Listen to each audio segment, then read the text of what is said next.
Hello friends, welcome to current affair funda free education revolution. आज हम previous years में जो क्वेश्चन जनरल साइंस सेक्शन में पूछे गए हैं उनको डिस्कस करेंगे। Let us start with very first question, that is the heavy metals got their name because as compare to other atoms they have. ये क्वेश्चन में हमसे पूछा गया है कि जो हैवी मेटल्स जो होती हैं, जो भारी धातुएं होती हैं, उनका नाम क्यों पड़ा है। क्या उनकी ऐसी प्रॉपर्टीज थी, क्या उनके ऐसे कैरेक्टर थे जिसकी वजह से उनको हैवी मेटल्स या भारी धातु कहा जाता है। फर्स्ट थिंग इज, इनके ऑप्शंस में देखें। First option is higher density, higher atomic number, higher atomic mass, higher atomic radii. So ये जो नाम दिया गया है हैवी मेटल्स का, उनको हैवी मेटल्स कहा जाता है क्योंकि वो उनकी जो डेंसिटी होती है, जो उनका घनत्व होता है, जिसको हिंदी में कहते हैं घनत्व, that is this higher density. उनकी डेंसिटी हायर होती है, that is mass upon volume. Density का जो फॉर्मूला है वो है mass upon volume, mass and it is volume.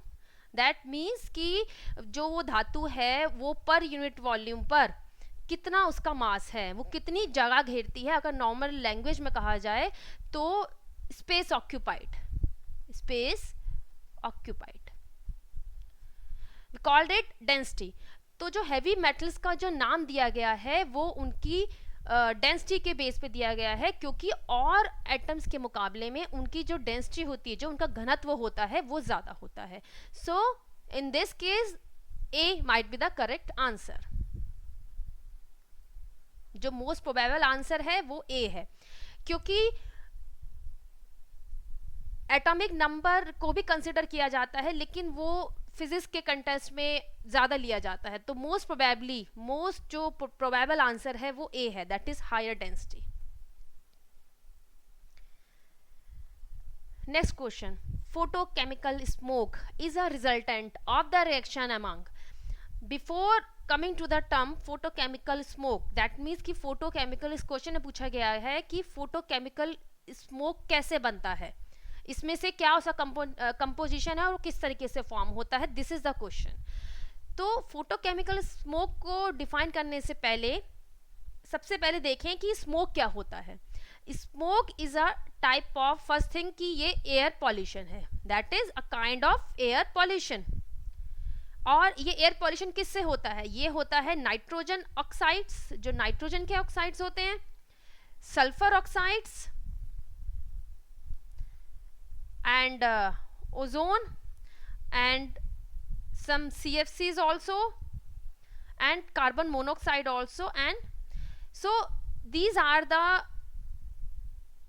oxides that means ki nitrogen oxide, sulfur oxide, ozone and some CFCs and also the carbon monoxide, ये सब मिलकर बनाते हैं स्मोक, ये फॉर्म करते हैं smoke. Smoke is a kind of air pollution, और ये क्या है, ये है primary pollution.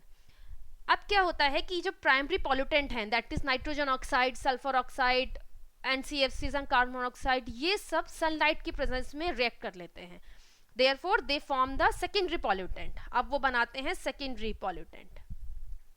Secondary pollutant, for example pan is also secondary pollutant. In this case ozone is also a secondary pollutant. So अब जो secondary pollutant बने वो कैसे बने, इन primary pollutant ने सनलाइट की प्रेजेंस में रिएक्ट किया, they form the secondary pollutant. तो फोटोकेमिकल स्मोक क्या है, photochemical smoke is a secondary pollutant, this is secondary pollutant. अब यहाँ देखिए इसके ऑप्शंस पे आते हैं।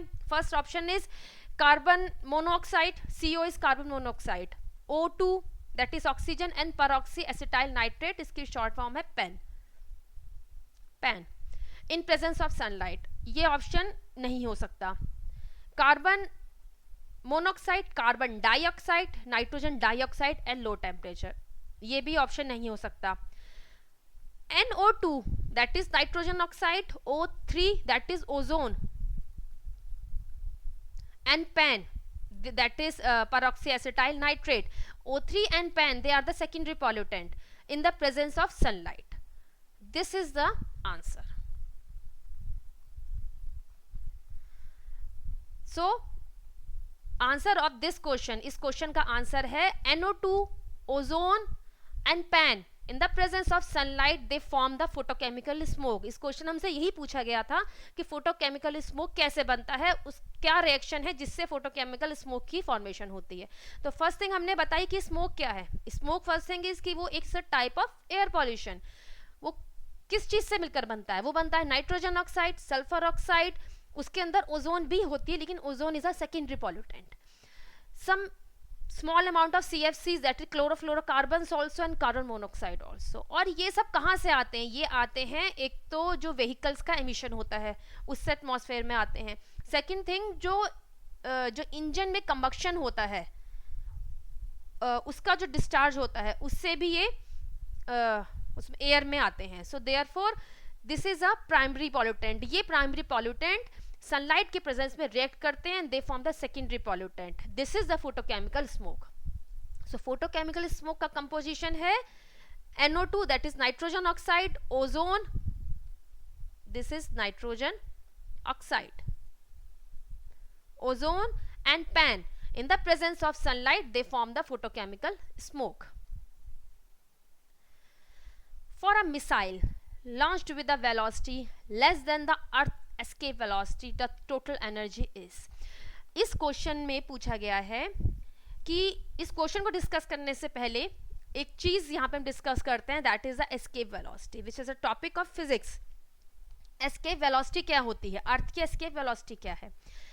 सो अर्थ के ऊपर जैसे आप सब जानते हैं गुरुत्वाकर्षण है, मींस ये अपनी तरफ को अपनी तरफ और चीजों को आकर्षित करना, इसे गुरुत्वाकर्षण कहते हैं। ये सभी प्लैनेट पे होता है, लेकिन अर्थ पे इसकी वैल्यू होती है 9.8 मीटर पर second square, that is the G. और एक्सेलरेशन ड्यू टू ग्रेविटी, ये वैल्यू अर्थ की है। अर्थ के लिए एक्सेलरेशन ड्यू टू ग्रेविटी की वैल्यू है 9.8 मीटर पर सेकंड स्क्वायर। सो किसी भी मिसाइल या किसी ऑब्जेक्ट या किसी स्पेसशिप का अर्थ की इस गुरुत्वाकर्षण को पार कर जाना, उससे बच जाना, उसकी क्या वेलोसिटी होनी चाहिए जिससे कि वो अर्थ का जो गुरुत्वाकर्षण है उससे बच जाए, उससे पार निकल जाए, उसको कहा जाता है एस्केप वेलोसिटी। ये मैंने आपको बिल्कुल जनरल टर्म में बताया है, अदरवाइज इसका एक डेरिवेशन भी है कि किस तरीके से एस्केप वेलोसिटी को फाइंड आउट किया जाता है। If you need then I will give this derivation also। so escape velocity क्या होती है कि अर्थ की escape velocity होती है मींस अर्थ के गुरुत्वाकर्षण से बच जाना। और escape मींस होता है बचना, मींस निकल जाना। so उस गुरुत्वाकर्षण से पार हो जाना is the earth escape velocity। तो किसी मिसाइल या किसी स्पेसशिप को, किसी ऑब्जेक्ट को अर्थ की सरफेस से क्या वेलोसिटी होनी चाहिए जिससे कि वो उस गुरुत्वाकर्षण से निकल जाए, this is the earth escape velocity. तो अगर कोई मिसाइल लॉन्च की गई है with a velocity less than the earth escape velocity, first thing कि जब भी कोई मिसाइल या कोई स्पेसशिप लॉन्च किया जाता है उसकी जो वेलोसिटी होती है वो एस्केप वेलोसिटी से कम रखी जाती है। बिकॉज वो कम इसलिए रखी जाती है क्योंकि अदरवाइज क्या होगा कि ड्यू टू द जो एटमॉस्फेयर का फ्रिक्शन होता है, एटमॉस्फेरिक फ्रिक्शन होता है घर्षण, जिसे घर्षण कहा जाता है। एटमॉस्फेयर में जो घर्षण होता है, घर्षण बल होता है, उसकी वजह से होगा कि वो स्पेसशिप बंद हो जाएगा। सो देयरफॉर नॉर्मली भी जब कोई स्पेसशिप या मिसाइल लॉन्च की जाती है उसकी जो वेलोसिटी होती है वो कम रखी जाती है एस्केप वेलोसिटी से। साथ में उसको एक एक्सेलरेशन दिया जाता है जिससे कि वो एक स्टडी एंड पॉजिटिव एक्सेलरेशन होता है स्पीड का एक अनुपात में बढ़ना, this we called acceleration. Study and positive acceleration दिया जाता है। वो एक्सेलरेशन कहां से दिया जाता है? By the energy. उसको इतनी एनर्जी, जितनी एनर्जी उसको दी जाती है, दैट मीन्स कि उसके अंदर एक स्टडी एंड पॉजिटिव एक्सेलरेशन रहे। तो जब भी कोई मिसाइल लॉन्च की जाती है एक तो उसकी वेलोसिटी कम होती है देन द एस्केप वेलोसिटी, और इसकी जो वैल्यू होती है अर्थ की एस्केप वेलोसिटी की वो होती है 11.2 किलोमीटर पर सेकेंड। ये अर्थ की एस्केप वेलोसिटी है।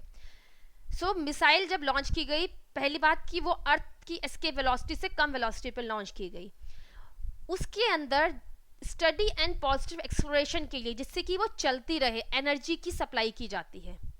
So therefore the total energy is positive. This is the answer.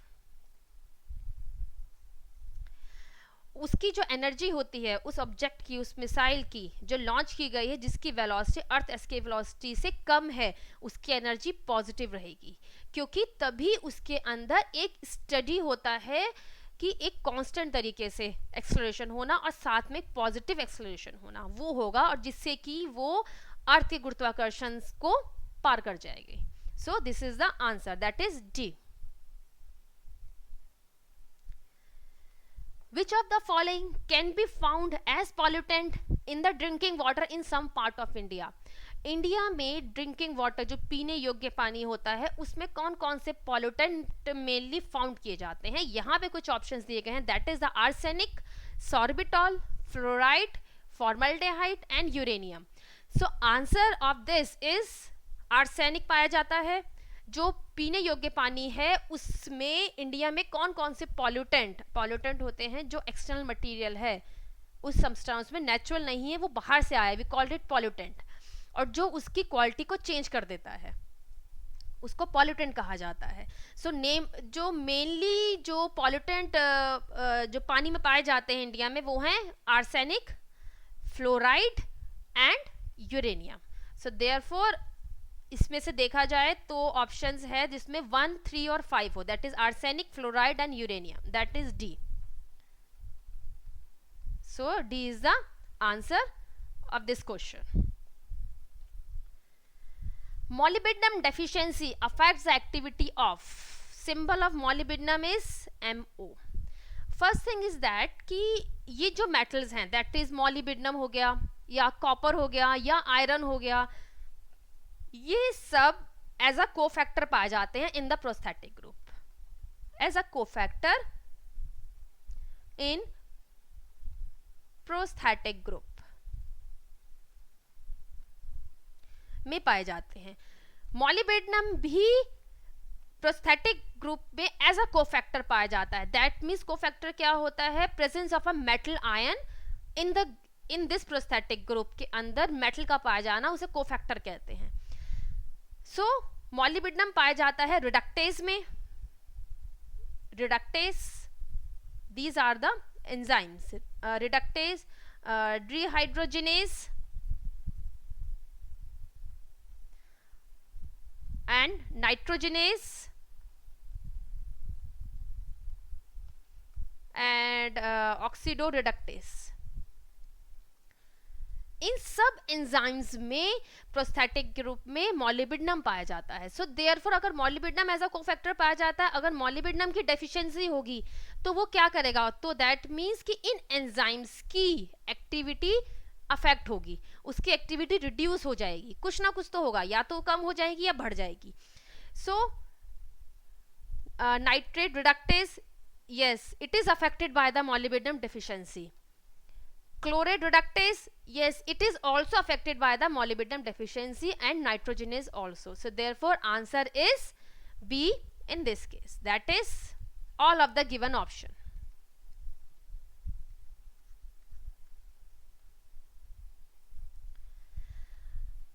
Next question is the ore of aluminium. Aluminium का ओर क्या है? फर्स्ट थिंग इज ओर क्या होता है?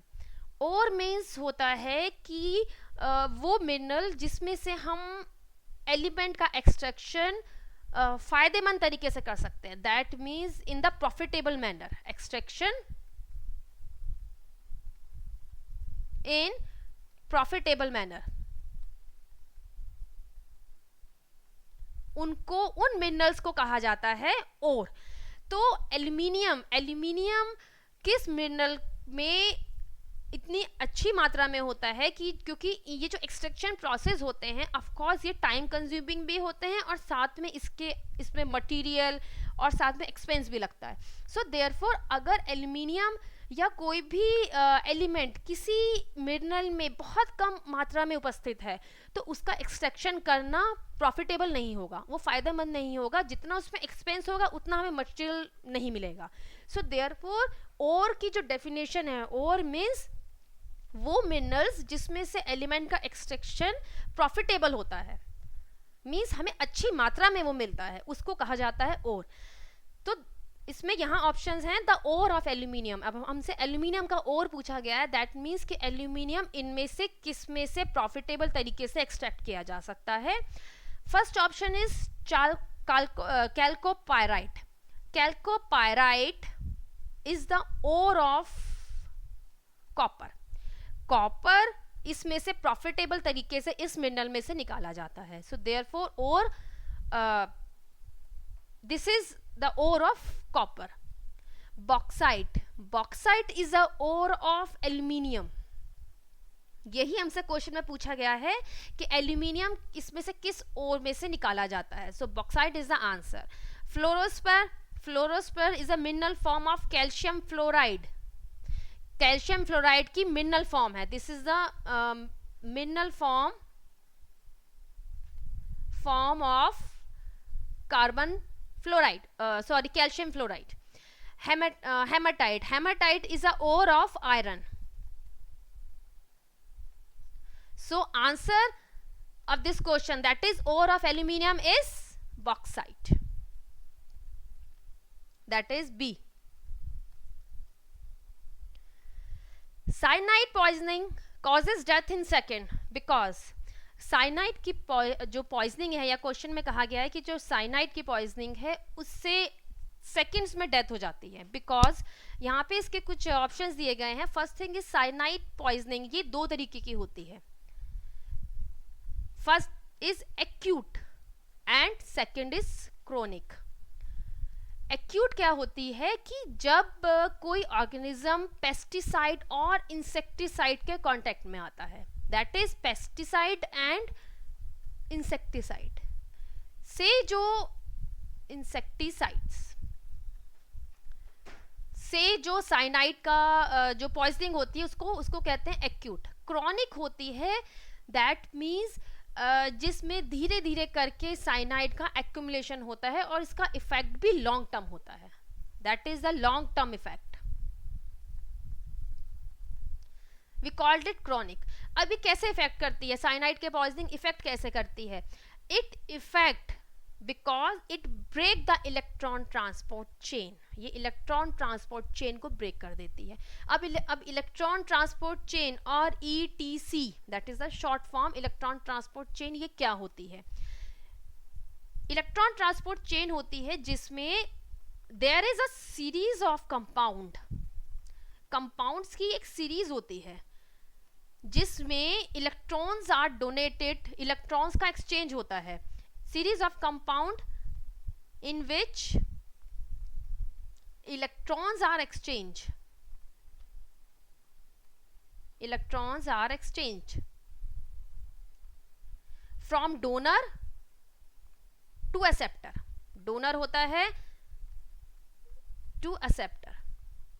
donor होता है that means जो इलेक्ट्रॉन को डोनेट करता है, और acceptor हो गया जो कि इलेक्ट्रॉन को एक्सेप्ट कर रहा है। सो ये ETC चेन कहाँ होती है? ये ETC चेन कहाँ परफॉर्म हो रही होती है? This is in the mitochondria. ये होती है माइटोकॉन्ड्रिया में, mitochondria. This is a cell organelle, जिससे इसको हमने पहले भी वीडियोस में डिस्कस किया है कि ये this is a important cell organelle. यहाँ पर फर्स्ट थिंग इज दैट कि ये एनर्जी हाउस है, यहाँ पे ATP का प्रोडक्शन होता है, एंड यहां पर ही इलेक्ट्रॉन ट्रांसपोर्ट चेन होती है जिसके थ्रू ATP का प्रोडक्शन होता है। सो ये साइनाइड कहाँ इफेक्ट करता है? यहीं पर एक जो ETC चेन होती है, इसमें cytochrome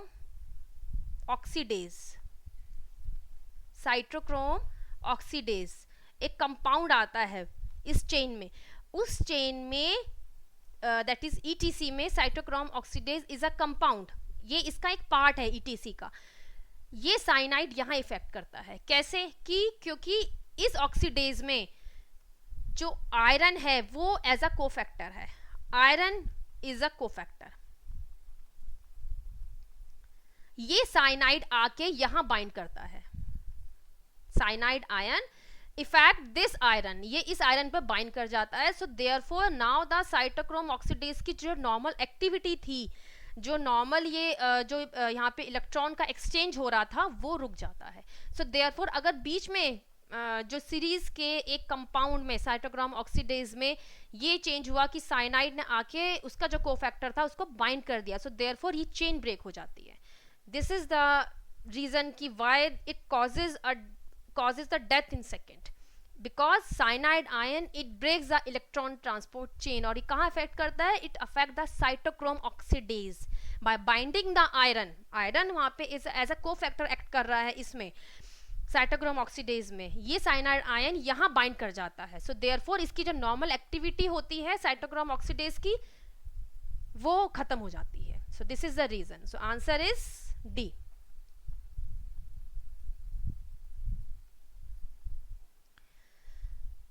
Come to the next question, that is the xenobiotics which are inherently resistant to microbial attacks are called. Before मैं इससे पहले क्वेश्चन डिस्कस करूं, दैट इज वन यहाँ पे टर्म आई है xenobiotic. What is xenobiotic? Xenobiotic होते हैं दैट मीन्स द एक्सटर्नल और फॉरेन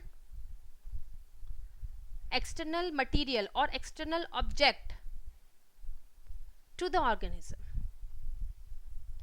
ऑर्गेनिज्म की किसी भी ऑर्गेनिज्म की बॉडी में ये जो ऑब्जेक्ट होते हैं, कुछ ऐसे ऑब्जेक्ट जो कि बाहर से उसके अंदर आए हैं, ना तो वो नेचुरली उसमें पाए जाने की उम्मीद होती है और ना ही वो प्रोड्यूस होते हैं. तो जीनोबायोटिक्स क्या होते हैं? These are the external object to the organism body. For example, इसका एग्जाम्पल है ड्रग्स और पॉइजन एंड एंटीबायोटिक्स जो बाहर से लिए जाते हैं, antibiotics. These are all the examples of xenobiotic. Xeno होता है एक्सटर्नल, मतलब फॉरेन, जो फॉरेनर होता है, and biotics means organism. So that means वो ऑब्जेक्ट, वो थिंग्स, वो मटेरियल जो कि बाहर से ऑर्गेनिज्म की बॉडी में आया है, वी कॉल्ड इट जीनोबायोटिक्स. इसका एग्जाम्पल होता है ड्रग्स, पॉइजन एंड एंटीबायोटिक्स. ये अगर हम ह्यूमन बॉडी में देखें तो हम इसको अपने आप से लेते हैं, ये हमारी बॉडी में प्रोड्यूस नहीं होते हैं और ना ही इनको हमारी बॉडी में पाए जाने की उम्मीद होती है. तो जीनोबायोटिक्स जो होते हैं ये दो तरीके के होते हैं. Xenobiotics, these are of two type. First thing is they are biodegradable and non biodegradable. अब ये चीज क्या है? ये दो तरीके के हो सकते हैं, biodegradable and non biodegradable. Biodegradable होते हैं जो कि नेचर में डिकम्पोज हो जाते हैं through the microbial attack. That means they can decompose through microbial attack. And what are non-biodegradable? That means they are, ये डिकम्पोज नहीं हो सकते, they cannot decompose. और कहा जाए तो इनके ऊपर जो माइक्रोब्स होते हैं, जो बैक्टीरियाज होते हैं, उनका कोई असर नहीं होता. तो देयरफॉर ये ऐसे के ऐसी नेचर में रहते हैं. सो देयरफॉर एक टर्म और इनके लिए यूज की जा सकती है, दैट इज द परसिस्टेंट होता है एज सच रहना.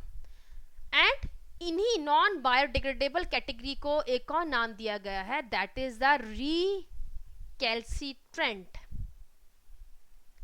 We call them the recalcitrant. इनके लिए जो नॉन बायोडिग्रेडेबल जीनोबायोटिक्स होते हैं, इनके लिए एक टर्म यूज की जाती है, दैट इज द रिकैल्सिट्रेंट. सो ये मैंने इस क्वेश्चन के बारे में आपको बताया कि ये टर्म क्या है, xenobiotic. Now come to the question. Xenobiotics which are inherently resistant to microbial attack are called. वो जीनोबायोटिक्स जो कि माइक्रोबियल अटैक के और बैक्टीरियल अटैक के लिए रेजिस्टेंट होते हैं. दैट मीन्स कि उनके ऊपर माइक्रोबियल अटैक और बैक्टीरिया अटैक का कोई फर्क नहीं पड़ता है. उनको क्या कहा जाता है, ये हमसे क्वेश्चन में पूछा गया है. First term is recalcitrant. Recalcitrant जैसे मैंने आपको बताया, they are the non biodegradable. That means इनके ऊपर जो माइक्रोब्स होते हैं, बैक्टीरियाज होते हैं, उनका कोई फर्क नहीं पड़ता है. So this is the correct answer. Persistent means they are persist, they are remain in the nature, वो रहते हैं.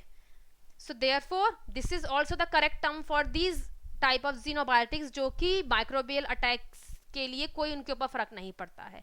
Non biodegradable, yes, not, they are also the non biodegradable. उनके वो नेचर में माइक्रोब के द्वारा उनका डिकम्पोजिशन नहीं होता है. सो answer is all of the above. इस क्वेश्चन का आंसर है ऑल ऑफ द अबव, क्योंकि वो जीनोबायोटिक जो कि माइक्रोबियल अटैक के लिए उनका विरोध करते हैं, वो दैट मीन उनके ऊपर कोई असर ही नहीं पड़ता है माइक्रोबियल अटैक का. उनको तीन तरीके से उनको बोला जा सकता है. Recalcitrant, they are persistent also, and they are the non biodegradable also. So answer is all of the above, that is D.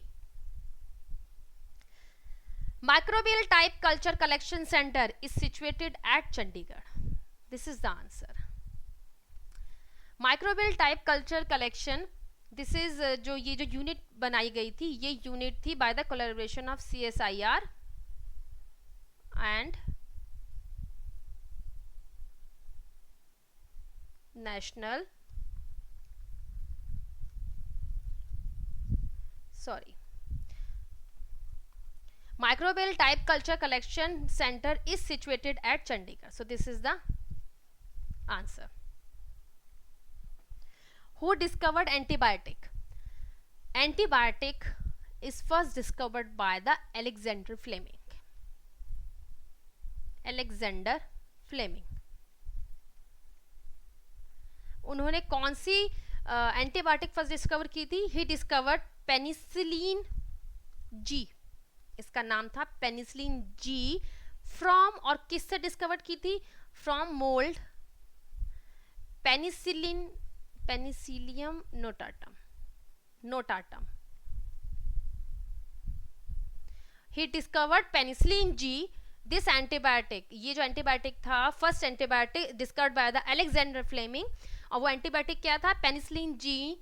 Ji, this is a name from the mould. और कहाँ से डिस्कवर किया था? Penicillium notatum, यहां से discover किया गया था. So answer of this question is Alexander Fleming.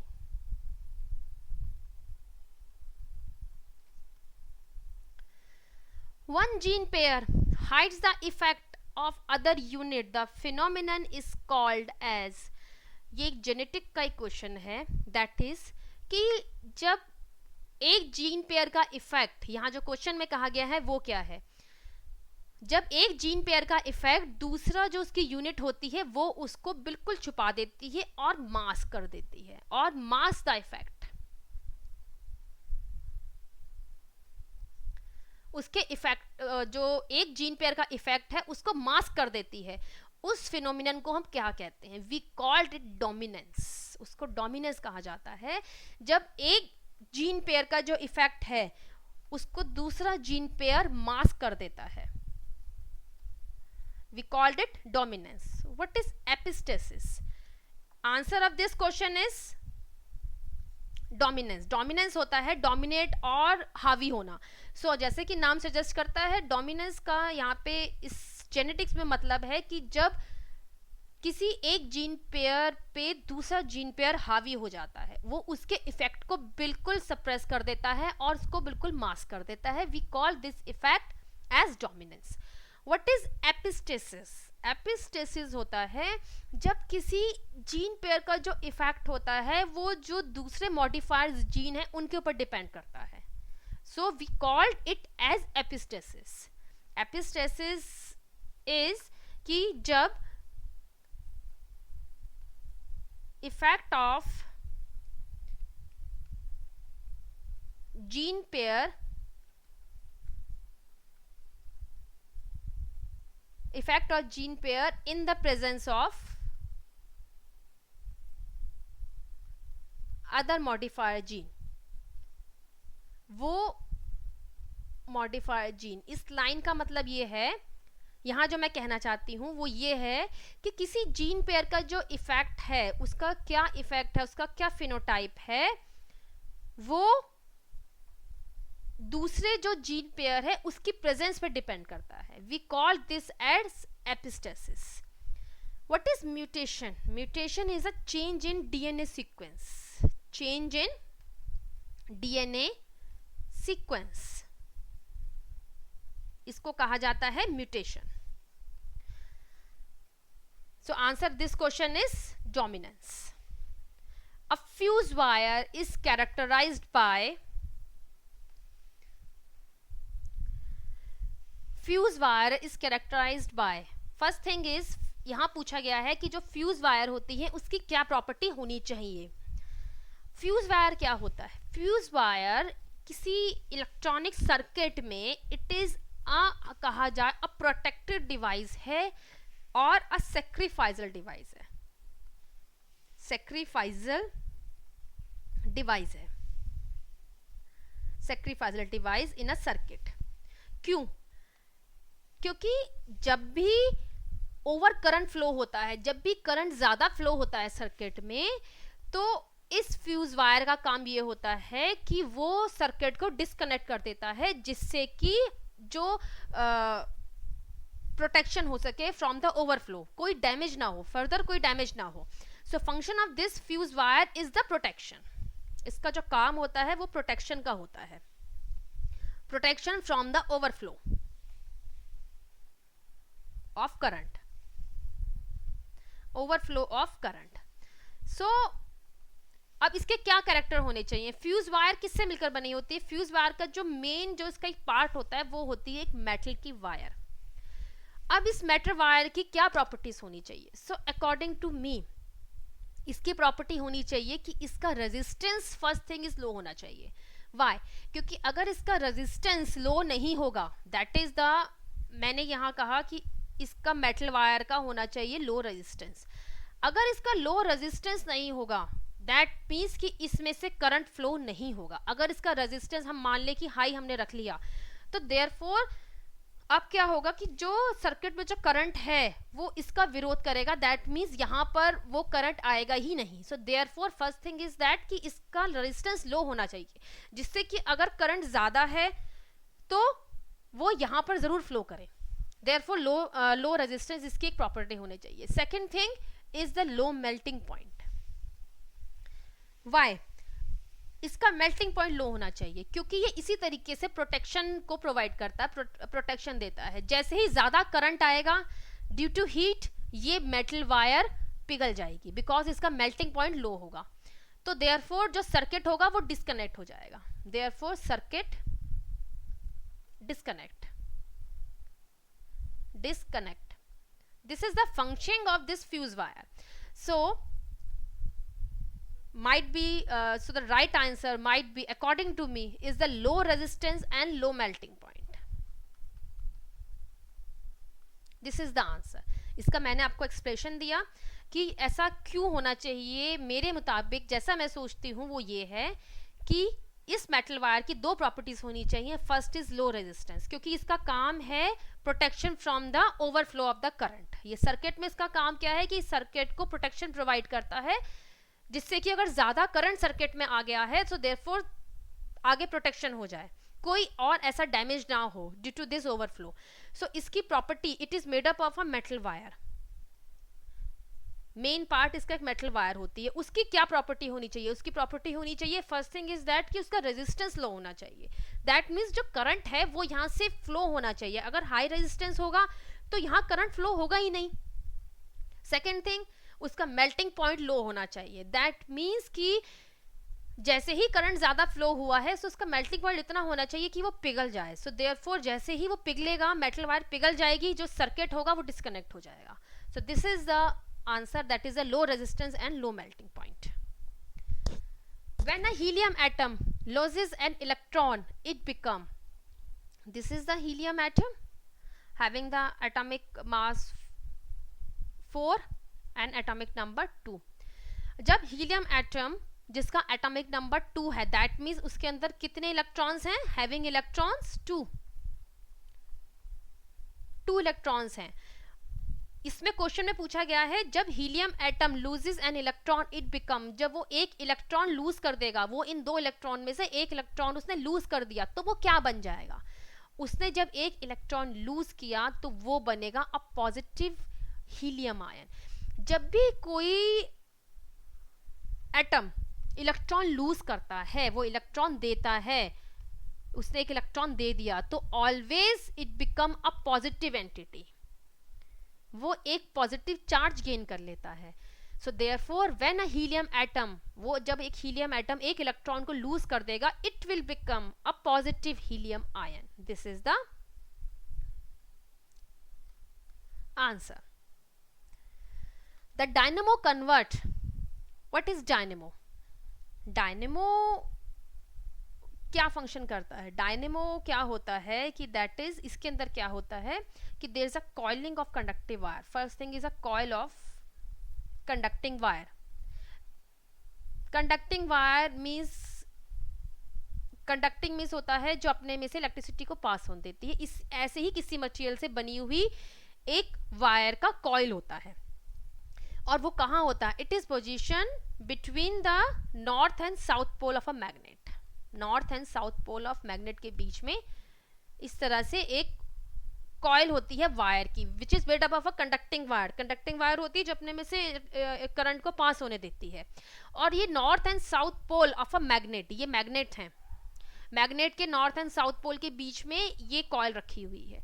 तो अगर जब ये कॉइल एज सच है, कोई इसके अंदर कॉइलिंग, कोई भी फर्दर कोई मूवमेंट नहीं हो रही, ये स्टडी है, तो यहाँ पर कोई वोल्टेज नहीं होगी, कोई इलेक्ट्रिसिटी का प्रोड्यूशन, कोई कुछ भी नहीं होगा, एज सच रहेगी.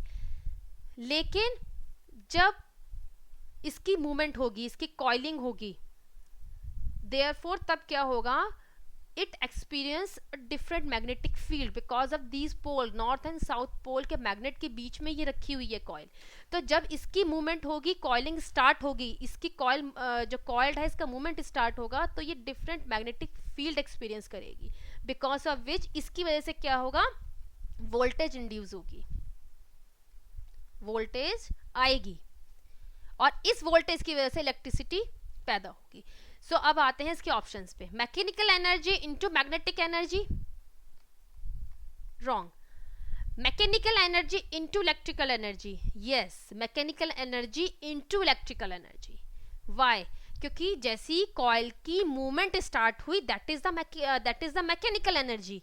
और वो एनर्जी किस में कन्वर्ट हुई? जब वोल्टेज प्रोड्यूस हुई, it converted into electrical energy. So therefore answer of this question is mechanical energy into electrical energy. This is the answer. सबसे पहले कॉइल की मूवमेंट स्टार्ट होगी, उस कॉइल की मूवमेंट की वजह से ही वोल्टेज इंड्यूस्ड होगी, दैट मीन्स इलेक्ट्रिसिटी प्रोड्यूस होगी, इलेक्ट्रिकल एनर्जी प्रोड्यूस होगी. सो answer of this question is B, that is mechanical energy into electrical energy. Weizmann got Nobel Prize for the discovery of streptomycin. Streptomycin की जो discovery का जो credit है वो salmon, वेक्समैन, इनको दिया जाता है. He got the Nobel Prize for this discovery. So answer is C. Sir Selman Waksman को नोबेल प्राइज मिला था किसकी डिस्कवरी के लिए? That is the streptomycin. It is a antibiotic and it is the first antibiotic which is very useful or effective against tuberculosis. Effective against tuberculosis or TB, tuberculosis. So this is the importance of this antibiotic कि जो ये antibiotic निकली थी वो उस time पे सबसे ज़्यादा इफेक्टिव थी against the tuberculosis. So therefore he got the Nobel Prize for this discovery. Answer is C, that is streptomycin. This end our session. अगर आपको वीडियो पसंद आया है तो आप उसको लाइक कर सकते हैं. इस वीडियो को अपने फ्रेंड्स और ग्रुप में शेयर भी कर सकते हैं जिससे ज़्यादा से ज़्यादा लोग इससे फ़ायदा उठा सकें. अगर आपको हमारा कंटेंट पसंद आ रहा है तो आप हमारे चैनल सब्सक्राइब भी कर सकते हैं. This is our current affair page, this our current affair group, जहां अपनी क्यूरीज डाल सकते हैं. हमारे एक्सपर्टीज डेफिनेटली आपकी इसमें हेल्प करेंगे. इन सब के लिंक आपको डिस्क्रिप्शन बॉक्स और कमेंट बॉक्स में मिल सकते हैं. Thanks for listening me.